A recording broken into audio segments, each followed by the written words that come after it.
पुरुषोत्तम मास 2020 में कब से प्रारंभ हो रहा है? 2020 में किस मास में लग रहा है? मल मास। मल मास जिसे पुरुषोत्तम मास कहा जाता है, यह क्यों आता है? क्या है पुरुषोत्तम मास का महत्व? इस मास में किस देवता का पूजन किया जाता है? पुरुषोत्तम मास में क्या करना चाहिए, क्या नहीं करना चाहिए? इन तमाम महत्वपूर्ण जानकारियों को प्राप्त करने के लिए इस वीडियो को आपको अंत तक देखना होगा। दर्शकों, इन महत्वपूर्ण जानकारियों को लेकर आज आपके बीच उगन महादेव ज्योतिष केंद्र यूट्यूब चैनल पर मैं पंडित संजय शुक्ला शास्त्री आप तमाम दर्शकों का नमन वंदन और अभिनंदन करता हूं। दर्शकों, अगर आप पहली बार इस चैनल से जुड़े हैं तो मैं आपसे प्रार्थना करता हूं, नीचे लाल वाले बटन को दबाकर चैनल को सब्सक्राइब कर बेल आइकन जरूर दबा दें और इस पुरुषोत्तम मास 2020 की महत्वपूर्ण जानकारियों को अपने दोस्त और रिश्तेदारों तक अधिक से अधिक लाइक और शेयर जरूर करेंगे तथा यह जानकारियां आपको कैसी लगी चैनल के कमेंट बॉक्स में आप जरूर अपने विचारों को लिखेंगे। दर्शकों, आपके बहुमूल्य समय का ध्यान रखते हुए चर्चा को मैं आगे बढ़ाता हूं। 18 सितंबर शुक्रवार से लेकर 16 अक्टूबर शुक्रवार तक रहेगा पुरुषोत्तम मास। आश्विन मास में लग रहा है मल मास। जिस मास में सूर्य की कोई संक्रांति न हो वह अधिक मास कहलाता है। जिस माह में सूर्य दूसरी राशि में परिवर्तन न करे उसे अधिक मास कहते हैं। अब मैं आपको बताने जा रहा हूँ। नव संवत्सर 2077 में इस बार 3 साल के बाद एक अधिक मास होगा। इसे पुरुषोत्तम मास कहा जाता है। संवत्सर के अनुसार इसमें 12 के बजाय 13 महीने होंगे। यह संयोग हर 3 साल के बाद एक बार आता है। संवत विक्रम संवत 2077 की शुरुआत 25 मार्च से हो चुकी है। इसका नाम परमादि है और इसके राजा बुध और चंद्र मंत्री हैं। वही इस साल में आश्विन मास में 2 महीने होंगे। आश्विन माह 3 सितंबर से 31 अक्टूबर तक रहेगा, यानी इसकी अवधि 2 माह रहेगी। इन 2 माह के बीच की अवधि वाला 1 माह का समय अधिक मास होगा। पितृमोक्ष अमावस्या के बाद 18 सितंबर से 16 अक्टूबर तक पुरुषोत्तम मास रहेगा। इस कारण 17 अक्टूबर से शारदीय नवरात्राएं प्रारंभ होगी। वही 13वां माह पुरुषोत्तम मास रहेगा, लेकिन इसके कारण विवाह मुहूर्त में कोई बाधा नहीं रहेगी। दर्शकों, पुरुषोत्तम मास के बाद जितने भी त्योहार आएंगे वे 10 से 15 दिन या तो इससे कुछ अधिक विलंब से आएंगे। जैसे दीपावली इस बार 14 नवंबर को होगी। देवोत्थान एकादशी 25 नवंबर को आएगी। क्या और कब होता है पुरुषोत्तम मास अधिक मास? दर्शकों, सूर्य की 12 संक्रांतियों के आधार पर ही वर्ष में 12 मास होते हैं। प्रत्येक 3 वर्ष के बाद पुरुषोत्तम माह आता है। वशिष्ठ सिद्धांत के अनुसार भारतीय हिंदू कैलेंडर सूर्य मास और चंद्र मास की गणना के अनुसार चलता है।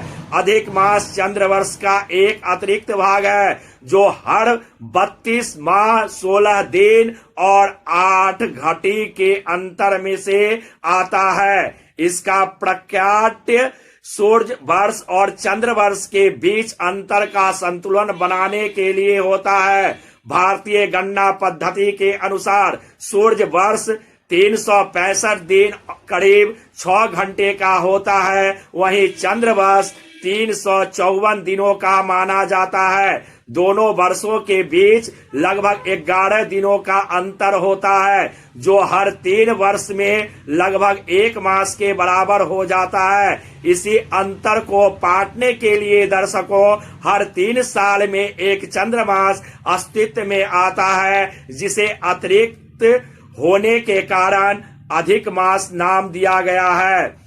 क्यों पुरुषोत्तम मास इसका नाम पड़ा? अधिक मास के अधिपति स्वामी भगवान विष्णु माने जाते हैं। पुरुषोत्तम भगवान विष्णु का ही एक नाम है, इसलिए अधिक मास को पुरुषोत्तम मास के नाम से भी पुकारा जाता है। इस विषय में एक बड़ी ही रोचक कथा पुराणों में पढ़ने को मिलती है। दर्शकों, हर चंद्र मास के लिए एक देवता निर्धारित किए। चूंकि अधिक मास सूर्य और चंद्रमास के बीच संतुलन बनाने के लिए प्रकट हुआ, तो इस अधिक मास का अधिपति बनने के लिए कोई देवता तैयार नहीं हुए। ऐसे में ऋषि मुनियों ने भगवान विष्णु से आग्रह किया कि वे ही इस मास का भार अपने ऊपर लें। भगवान विष्णु ने इस आग्रह को स्वीकार कर लिए और इस तरह यह मास पुरुषोत्तम मास बन गया। अब मैं आपको बताने जा रहा हूं कि इस अधिक मास में क्या करें। आमतौर पर अधिक मास में हिंदू श्रद्धालु व्रत, उपवास, पूजा पाठ, ध्यान, भजन, कीर्तन, मनन को अपनी जीवनचर्या बनाते हैं। पौराणिक सिद्धांतों के अनुसार इस मास के दौरान यज्ञ हवन के अलावा श्रीमद् देवी भागवत, श्री भागवत पुराण, श्री विष्णु पुराण, भविष्योत्तर पुराण आदि का श्रवण, पठन, मनन विशेष रूप से फलदायी होता है। अधिक मास के अधिष्ठाता भगवान विष्णु हैं, इसलिए इस पूरे समय में विष्णु भगवान के मंत्रों का जप विशेष रूप से किया जाता है। ऐसा माना जाता है दर्शकों कि अधिक मास में विष्णु मंत्र का जप करने वाले साधकों को भगवान विष्णु स्वयं आशीर्वाद देते हैं, उनके पापों का शमन करते हैं और उनकी समस्त इच्छाएं पूरी करती हैं। इस माह में जमीन पर शयन, एक ही समय भोजन करने से अनंत फल की प्राप्ति होती है। पुरुषोत्तम मास में खास मंत्र देगा आपको अक्षय पुण्य। इस मंत्र को आप जप सकते हैं, जो भगवान विष्णु का मंत्र है। अब मैं आपको बताने जा रहा हूं अधिक मास में क्या दान करना चाहिए। पक्ष के अनुसार 2 पक्ष होंगे, कृष्ण पक्ष और शुक्ल पक्ष। तो कृष्ण पक्ष में अधिक मास में आपको पुरुषोत्तम मास में क्या क्या दान करनी चाहिए।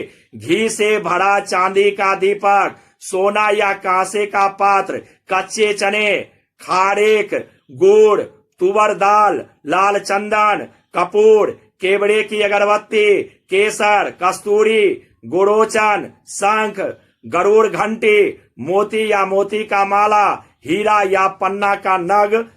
अब शुक्ल पक्ष में आपको क्या दान करना चाहिए।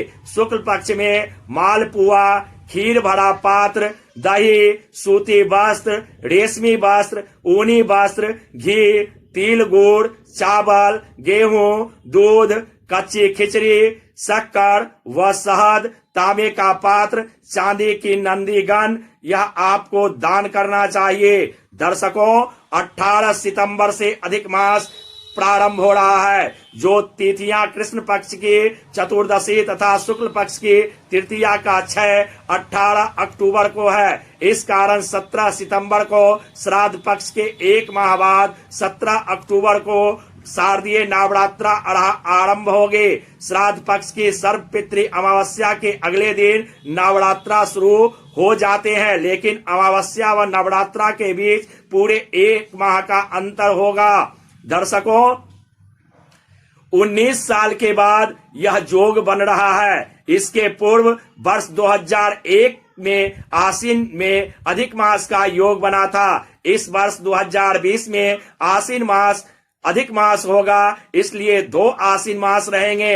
अधिक मास 18 सितंबर से शुरू होकर 16 अक्टूबर तक चलेगा। इसके कारण पर्व में 15 दिनों का अंतर आ सकता है। दर्शकों, पुरुषोत्तम मास का विशेष फल या जानकारियां आपको जरूर होनी चाहिए कि यह जो अधिक मास लगता है, पुरुषोत्तम मास लगता है, किस महीने में लगने से क्या फल देता है। ज्येष्ठ मास में, भाद्रपद में एवं आश्विन में जब अधिक मास होते हैं, पुरुषोत्तम मास होते हैं, तो राष्ट्र एवं राष्ट्र नेताओं के लिए शुभ फल प्रद नहीं होते हैं। संपूर्ण प्रजा में कलह, रोग, शोक का वातावरण, राजनेताओं में वाद विवाद, आरोप प्रत्यारोप व कालाबाजारी, भ्रष्टाचार से राजनीति में क्लेश, पद त्याग व परिवर्तन का योग होता है। अधिक मास में आप कौन से कार्य करें, यह और विशेष जानकारियां मैं आपको देने जा रहा हूं।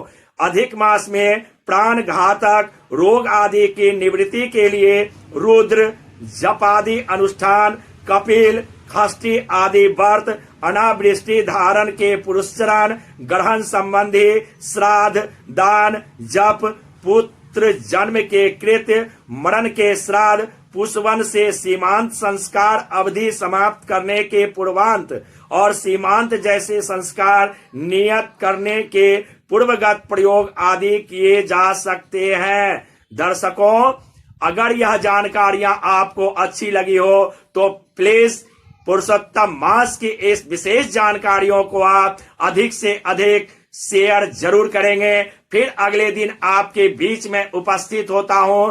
जीवित पुत्रिका व्रत क्यों करती हैं महिलाएं 2020 में, कब है जितिया, जीवित पुत्रिका व्रत, इसकी महत्वपूर्ण जानकारियों को लेकर मैं अगले वीडियो में उपस्थित होता हूं। महादेव की कृपा दृष्टि आपके घरों पर बरसती रहे। इन्हीं मंगलमय शुभकामनाओं के साथ हर हर महादेव।